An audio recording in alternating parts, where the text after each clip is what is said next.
Welcome to the Private Practice Survival Guide podcast with your host, Brandon Seigel. I'm a published author, speaker, entrepreneur, and private practice strategist dedicated to transforming the way that healthcare functions. This podcast is all about empowering you to create the change you want to see. Let's dive in.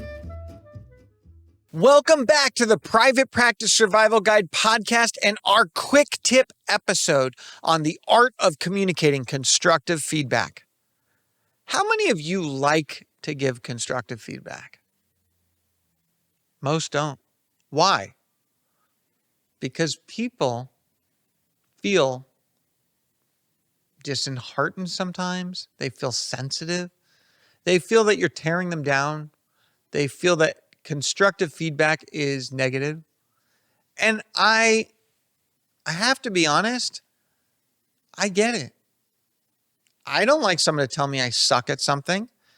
If you wrote me right now and you're like, Brandon, your podcast is boring and it's a waste of landscape in this world. Well, that's not really constructive. That's just mean. But if you said, hey, Brandon, I so love your energy and I think that you've got some great advice, but here are 5 things I think you would just crush in your podcast. Have you ever considered doing that? Do you see the difference? One is you're telling me what's not right. The other is you're telling me how I can get to another gear. You're trying to invest in my development. It feels like you want me to succeed. How many times do we give constructive feedback in which it's not received effectively? So when I look at communicating constructive feedback, one of the things that I actually focus on that I think is really critical is looking at who we talking to. What don't I know? Maybe they've never had a job before. In that constructive feedback, what are the outcomes that I want from this? So I talk about Jack Canfield. He has the success principles. E plus R equals O. Event plus response equals outcome. What's the outcome that I want from this constructive feedback? How do I create an event that solicits that response, that drives that outcome? And then what's the right thing to say? And I bring that up because so much of communicating constructive feedback is about, are you trying to help someone or are you trying to help yourself?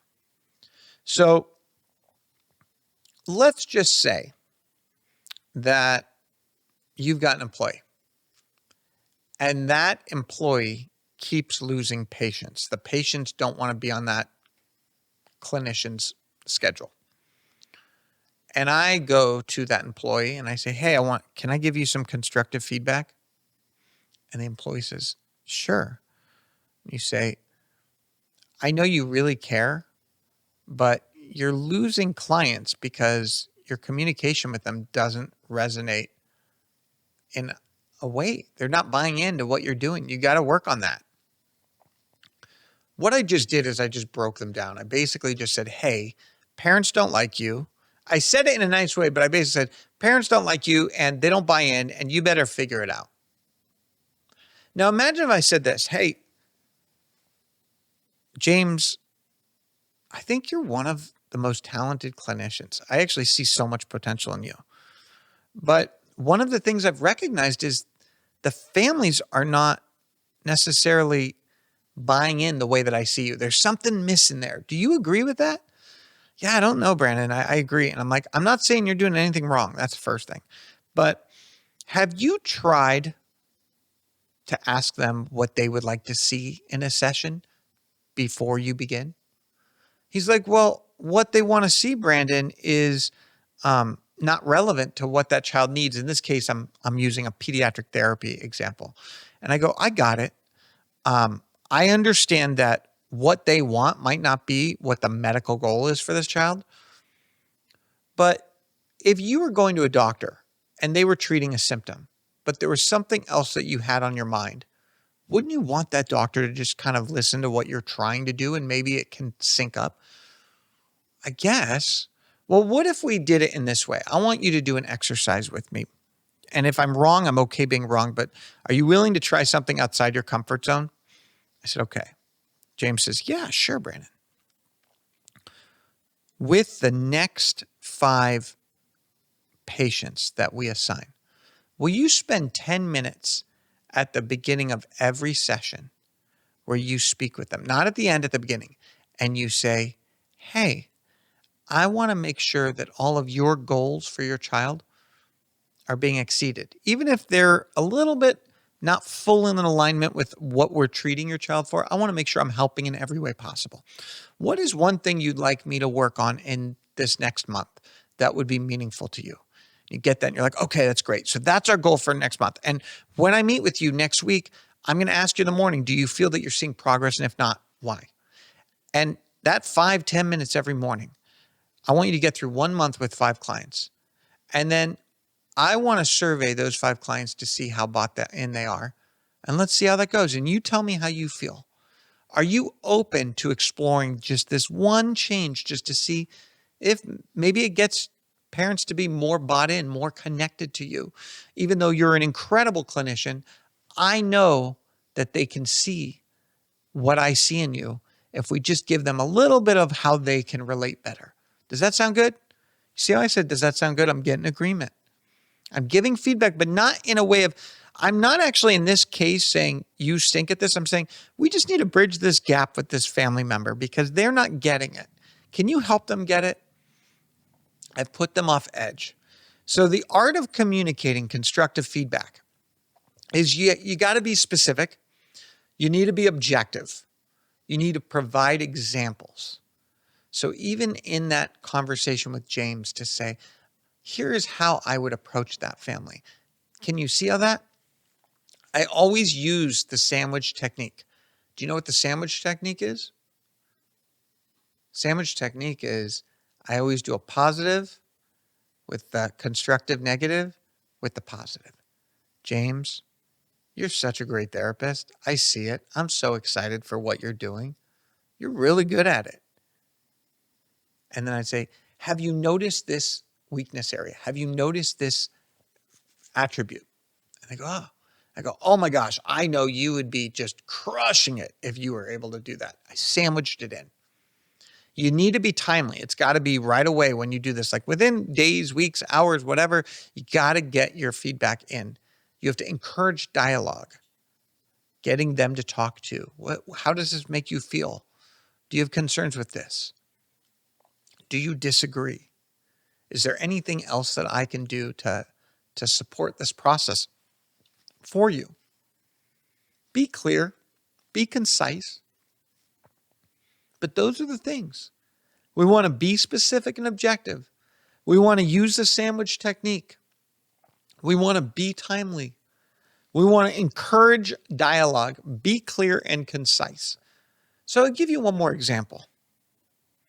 You have an employee, and in this case, let's say it is your scheduling coordinator.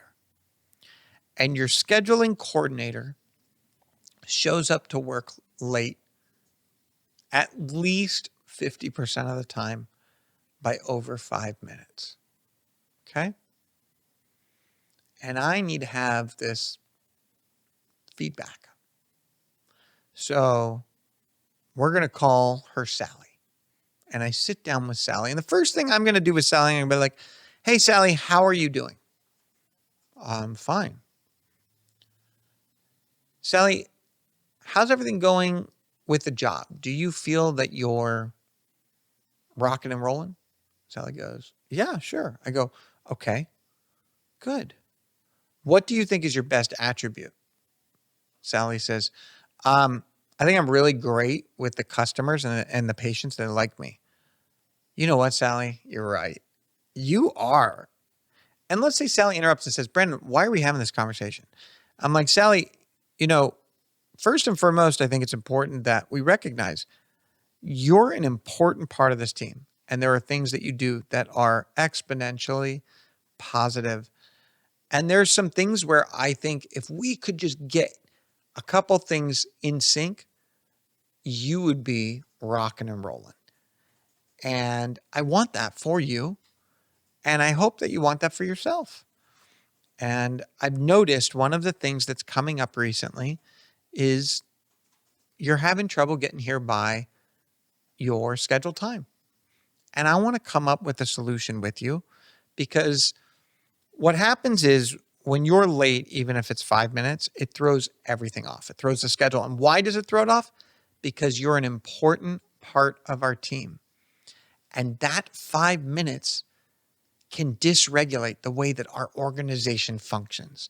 And I know you don't want that, and I don't want that. So let's come up with a solution. So let's name some different ideas. What's one idea? One idea is maybe we schedule you for a 15-minute flex spot where we say you are to show up by 8 o'clock, but we have a 15-minute flex window so that it doesn't disrupt. And as long as you're there by 8:15 or earlier, you're good to go. That's one option. The other option is maybe certain days the timing's not working. The other option is we give you a text or a call an hour before to make sure you're in sync. What are your ideas? What is your feedback? How do you feel we can come up with a solution so that it's a win-win? Because we just need some structure, because the last thing we want is to dysregulate this organization, because you know what? You mean a lot to this organization. And every time you're not here, there's an impact. And that's a good thing. So what do you think? How do you feel? Blah, blah, blah. Get that dialogue. You get my point. So I am co-creating. I'm putting this in my prefrontal cortex. I am putting her into a place where I'm assertive, but with that assertiveness, I'm trying to bring her assertiveness up. And whether she's compromising or collaborating, we're going to get her there. Because the key is that we are constructing change in a positive way for everyone's benefit. Did you know that companies that foster a strong feedback culture experience 14.9% lower turnover rates? That was from LinkedIn Workplace Learning Report. I bring that up because providing this feedback and cultivating positivity with an employee where they feel like they're being enhanced, acknowledged, and they are part of the recipe of success will lower turnover rates, will increase retention. In the words of Ken Blanchard, feedback is the breakfast of champions. Thank you for being part of this episode of the Private Practice Survival Guide podcast and our quick tips on the art of communicating constructive feedback. I hope that you will like us, you will subscribe, you will share us, you will love us, you will be part of this community so that we can create the change you want to see in healthcare. And don't forget, together we can thrive, not just survive. Thank you for tuning in to the Private Practice Survival Guide podcast. I'm incredibly grateful to each and every one of you. Exciting news. We're now available everywhere, from Spotify to Apple Podcasts to YouTube or anywhere you like to listen to your podcasts.